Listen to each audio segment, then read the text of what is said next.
ಮನುಷ್ಯನ ಟೈಮು ಹಿಂದೆ ಚಿನ್ನ ಮೊಬೈಲ್ ಬರ್ತದೆ ಹಿಂದೆ ಚೆನ್ನಾಗಿದೆ ಸರ್, ಸಿನಿಮಾ ಚೆನ್ನಾಗಿದೆ. ನೀವು ನೋಡೋದಲ್ಲ ಚೆನ್ನಾಗಿದೆ, ನಾವು ನೋಡೋದು ಸರ್. ಫೈಟು ಹಿಂದೆ ಬರೋ ಮೊಬೈಲ್ ಬರ್ತದೆ. ಸಾಂಗ್ ಚೆನ್ನಾಗಿದೆ. ನಂದ ಹಿಂದೆ ಬರ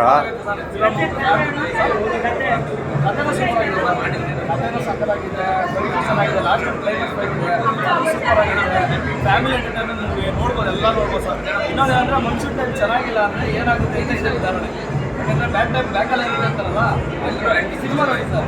ಒಂದೇ ಒಂದು ಯಾವುದೋ ಒಂದು ಪ್ರಾಬ್ಲಮ್ ಇಲ್ಲ, ಅದೆಷ್ಟು ದೊಡ್ಡದಾಗುತ್ತೆ ಸಿನಿಮಾ ಚೆನ್ನಾಗಿದೆ. ಅದು ತುಂಬ ಅದ್ಭುತವಾಗಿದೆ. ಆ್ಯಕ್ಚುಲಿ ಏನಂತಂದರೆ ಇದು ಕೇಸ್ ಆಫ್ ಕೊಂಡಣ ಹೆಸರು ಆ್ಯಕ್ಚುಲಿ ಏನೇನು ಅಂತ ಎಷ್ಟು ನಾವು ಅದನ್ನ ಯೋಚನೆ ಮಾಡ್ತೀವಿ. ಕೇಸ್ ಆಫ್ ಕೊಂಡಣ ಅನ್ನೋ ಒಂದು ಒಂಥರ ಬೇರೆ ಇದೆಯಲ್ಲ ಅಂತ ಅಂದ್ಕೊಂಡು ಬಂದರೆ ಸಿನಿಮಾ ಕಂಪ್ಲೀಟಾಗಿ ಡಿಫ್ರೆಂಟ್ ಆಗಿದೆ. ನಾವು ಆ್ಯಕ್ಚುಲಿ ಟ್ರೇಲರ್ ನೋಡಿಕೊಂಡೆ ಅಂತ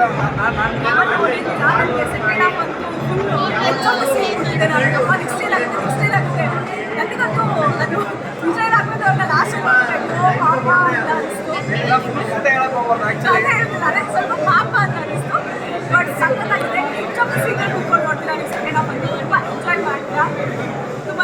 ಪ್ರತಿಯೊಬ್ಬರು ಮನಸ್ಸಲ್ಲೂ ಒಂದು ಥಾಟ್ ನೋಡ್ತಾ ಇರುತ್ತೆ. ಈಗ ಕೆಲವೊಬ್ಬರಿಗೆ ಹೀರೋ ಗೆಲ್ಲಬೇಕು ಅನ್ನೋದು, ಕೆಲವೊಬ್ಬರಿಗೆ ಇಲ್ಲ ಇದು ಬೇರೆ ರೀತಿ ಆಗಬೇಕು ಅನ್ನೋದು. ಅಂದರೆ ನಿಮ್ಮೊಂದು ಚೆನ್ನಾಗಿ ಕೂತ್ಕೊಂಡು ನೋಡ್ತಾ ಇದ್ದಾರೆ 100% ಒಂದು 50 ಥಾಟ್ಸ್ ಆದರೂ ಬೇರೆ ರೀತಿ ಓಡ್ತಾ ಇರುತ್ತೆ. ಇದು ಹಿಂಗಾಗಬೇಕು ಅಂತ ನಾವು ಎಕ್ಸ್ಪೆಕ್ಟೇಷನ್ ಕ್ರಿಯೇಟ್ ಮಾಡುತ್ತೆ. So that is the best part ಅಂತ ಹೇಳ್ಬೋದು. ಅಂದರೆ ಟೇಕವೇ ತುಂಬ ಇದೆ. ಅಂದರೆ ಸಿನಿಮಾ ಮುಗಿದ ಮೇಲೆ ಒಂದು ಸ್ಯಾಟಿಸ್ಫ್ಯಾಕ್ಷನ್ ಸಿಗುತ್ತೆ, ಒಂದು ಟೇಕವೇ ಇರುತ್ತೆ. ಒಂದಿಷ್ಟು ಪಾತ್ರಗಳು ನಿಮ್ಮನ್ನ ಆಚೆ ಬಂದಮೇಲೆ ಒಂದು 10 ನಿಮಿಷ 15 ನಿಮಿಷ ಕಾಡುತ್ತೆ. So that is the best part ಅಂತ ಹೇಳ್ಬೋದು.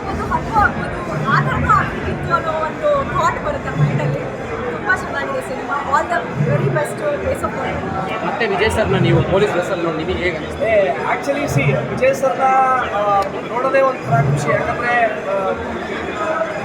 ಅವರ ಚಾರ್ಮ್ನೆಸ್ ಕ್ಯಾರಿ ಮಾಡ್ತಾರಲ್ಲ. ಸೊ ಅದು ಹೆಂಗಂದ್ರೆ ಪೊಲೀಸ್ ಅಂತ ಬಂದಾಗ ನಾವು ಅಂದ್ಕೊಂಡಿರ್ತೀವಿ ಪೊಲೀಸ್ ಹಂಗಿರ್ತಾರೆ ಹಿಂಗಿರ್ತಾರೆ ಅಂತ. ಬಟ್ ಪೊಲೀಸ್ಗೂ ಅದೊಂದು ಡೈಲಿ ರೂಟೀನ್ ಅದು ಅಷ್ಟೇ.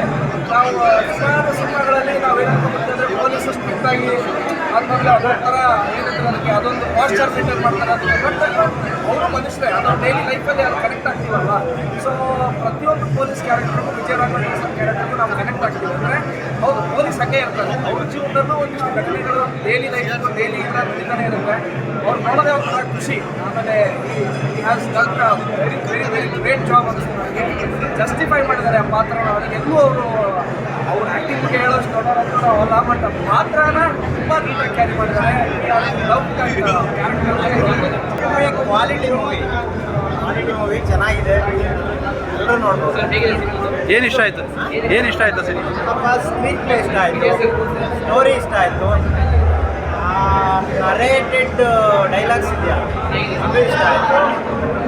ಆ ಕ್ಯಾರೆಕ್ಟರ್ಗಳಿದ್ದಾವಲ್ಲ, ಆ ಸ್ಟ್ರಗಲ್ ಕ್ಯಾರೆಕ್ಟರ್ಗಳೇ ಕಾಣುತ್ತೆ. Okay overall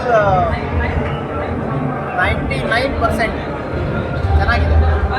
nice movie, every can watch. Thank you. Family ಅಷ್ಟು ಚೆನ್ನಾಗಿ ಎಫರ್ಟ್ ಹಾಕಿದ್ದಾರೆ. ಎಲ್ಲರೂ ಕೂಡ ತುಂಬ ಚೆನ್ನಾಗಿ ಆ್ಯಕ್ಟಿಂಗ್ ಎಲ್ಲ ಮಾಡಿದ್ದಾರೆ. ಪಾತ್ರಕ್ಕೆ ಅವರು ಚೆನ್ನಾಗಿದ್ದಾರೆ. ಆಲ್ ವೆರಿ ಬೆಸ್ಟ್ ಅಂತ ಹೇಳಕ್ಕೆ ಇಷ್ಟಪಡ್ತೀನಿ. ಮೇಡಮ್, ನಿಮಗೆ ಯಾವ ಸೀನ್ಗಳು ನಿಮಗೆ ತುಂಬ ಕ್ಯೂರಿಯಾಸಿಟಿ ಅನ್ನಿಸ್ತು ಸಿನಿಮಾದಲ್ಲಿ? ಇದು ಅಲ್ಲಿ ಕ್ಲೈಮ್ಯಾಕ್ಸ್ ತುಂಬ ಇಷ್ಟ ಆಯಿತು.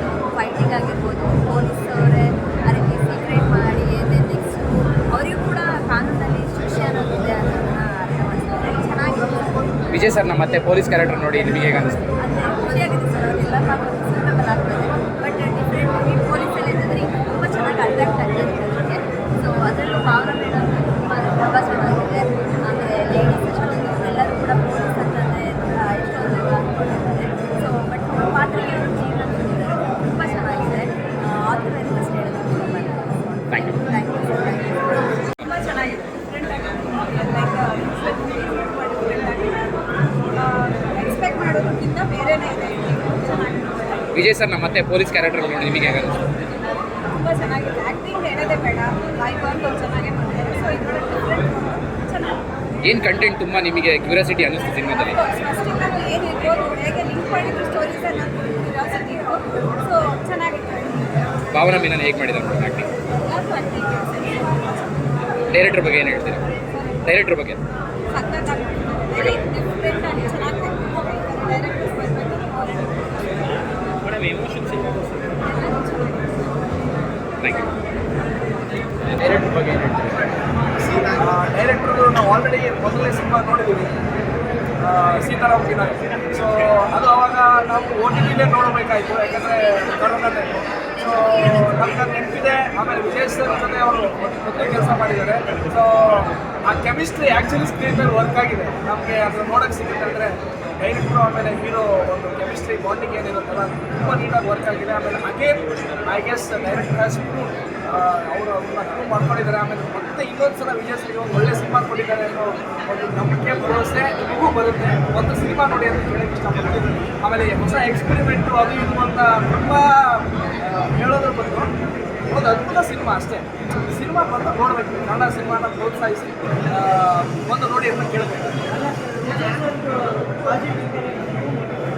ಅದನ್ನ ನೀವು ಸಿನಿಮಾಗೆ ಹೋಗಿ ನೋಡ್ಬೇಕು. ನಾವು ಹೇಳ್ಬಿಟ್ರೆ ಕಥೆ ರಿವೀಲ್ ಆಗ್ಬಿಡುತ್ತಲ್ವಾ? ಅದು ಅದು ಪಾಸಿಟಿವ್ ನೆಗೆಟಿವ್ ಅಂತ ನೀವು ಹೆಂಗೆ ಹೇಳ್ತೀರಾ? ಈಗ ನನಗೆ ಪಾಸಿಟಿವ್ ಅನ್ಸುತ್ತೆ, ಇವಳಿಗೆ ನೆಗೆಟಿವ್ ಅನ್ಸುತ್ತೆ. ನಾನು ಅದೇ ಹೇಳ್ತಲ್ಲ, ಕ್ಲೈಮ್ಯಾಕ್ಸ್ ಬರೋ ಅಷ್ಟಿಗೆ ಹೆಂಗಾಗತ್ತೆ ಅಂತಂದರೆ, ಈಗ ನಾವಿಬ್ಬರು ಗಂಡ ಹೆಂಡ್ತಿ, ನನಗೆ ಒಂದು ಎಂಡಿಂಗ್ ಬೇಕು ಅನ್ಸುತ್ತೆ, ಇವಳಿಗೆ ಒಂದು ಎಂಡಿಂಗ್ ಇರಬೇಕಿತ್ತು ಅನ್ಸುತ್ತೆ. ನನಗೆ ಬಂದರೆ ಎಂಡಿಂಗ್ ಓಕೆ ಅನ್ಸುತ್ತೆ, ನನಗೆ ಸ್ಯಾಟಿಸ್ಫೈ ಆಗಿದ್ರೆ ಬೇರೆ ಥರ ಇಟ್ಬೇಕಿತ್ತು ಅಂತ ಅನ್ಸುತ್ತೆ. ಸೊ ಪಾಸಿಟಿವ್ ನೆಗೆಟಿವ್ ಅನ್ನೋದು ಜನ ಕ್ಯಾರಿ ಮಾಡೋದು, ಅಂದರೆ ಟೇಕ್ ಅವೇ ಫ್ಯಾಕ್ಟರ್ ಅಂತ ಹೇಳೋದು. ಅದು ಯೋಚನೆ ಮಾಡ್ಕೊಂಡೇ ಹೋಗ್ಬೇಕು, ಪಾಸಿಟಿವಾ ನೆಗೆಟಿವಾ ಏನಿದು ಅಂತ ಯೋಚನೆ ಮಾಡ್ಕೊಂಡು ಹೋಗೋದೇ ಸಿನಿಮಾ ಟೇಕ್ ಅವೇ ಅಂತ ನಾನು ಅಂತೀನಿ.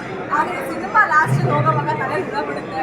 ನೆಕ್ಸ್ಟ್ ಹಿಂಗಾಗಿದೆ ಹಿಂಗಾಗಿದೆ ಏನಾಗ್ತದೆ ಅಂತ. ಸೊ ಡೆಫಿನೆಟ್ಲಿ ನಾವು ಅದೇ ಸಿನಿಮಾದ ಆಚೆ ಬಂದು ಅದೇ ಡಿಸ್ಕಸ್ ಮಾಡಿದ್ದೀವಿ. ಹಿಂಗೆ ಹಾಕ್ಬೋದಿತ್ತಲ್ವಾ, ಹಂಗೆ ಹಾಕ್ಬೋದಿತ್ತಲ್ವಾ ಅಂತ. ಸೊ ಆ ಥರ ಒಂದು ತಲೆಯಲ್ಲಿ ಕೊರಿತಾ ಇರುತ್ತೆ cinema. That is the best part ಅಂತ ಹೇಳೋಕ್ಕೆ ಇಷ್ಟಪಡ್ತೀನಿ. Thank you sir.